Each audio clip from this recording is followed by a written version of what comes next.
Hello everyone, good morning. My name is Luthfianti Syafitri. I'm from Unggul University, Jakarta.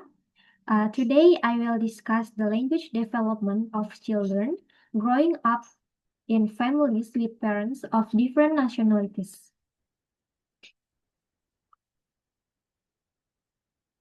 My case study is the Sudarmanto family, a family of Indonesian fathers and Australian mothers living with their children in Australia. The focus is to question whether the child forgets his first language and how he acquires his second language.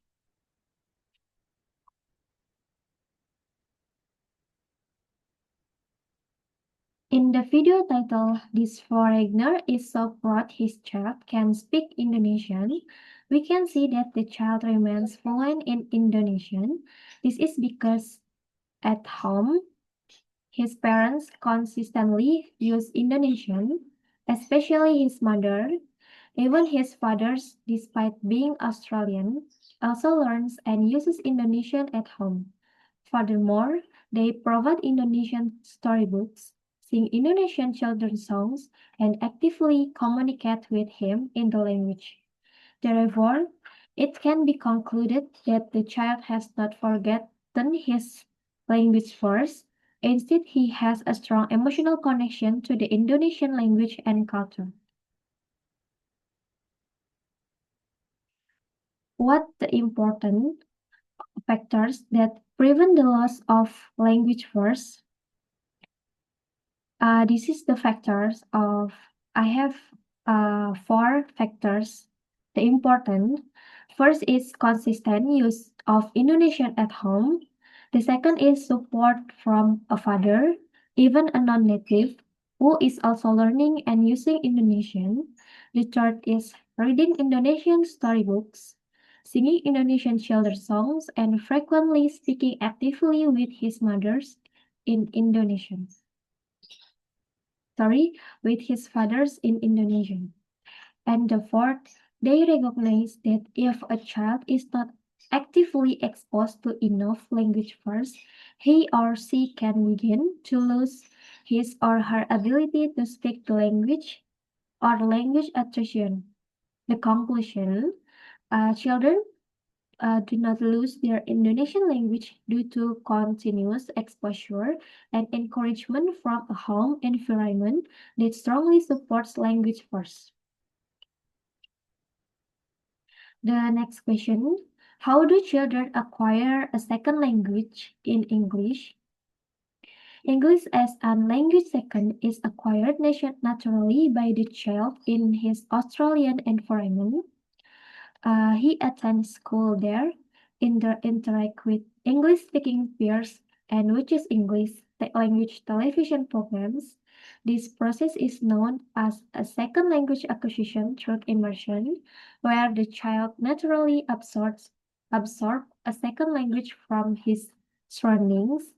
Therefore, the child can master both English and Indonesian in a balanced manner, or what is commonly called balanced bilingualism.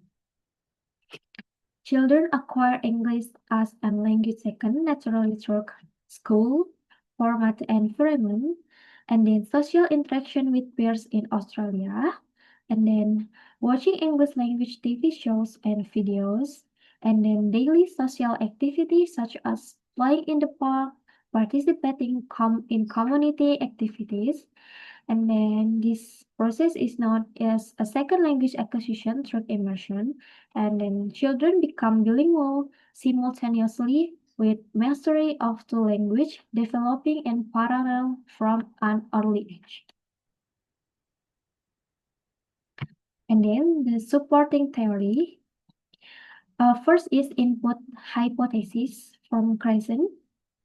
Children receive a lot of language input from their environment, comprehensible input, so the process of learning English occurs naturally and without pressure. And then the second is one parent, one language. In this family, the one parent, one language approach is also evident because each parent predominantly uses their own language. father Indonesian, and father a mix of Indonesian and English. And then the last, in conclusion from my case study, we can learn that children from mixed nationality families can grow up bilingual without losing their first language skill.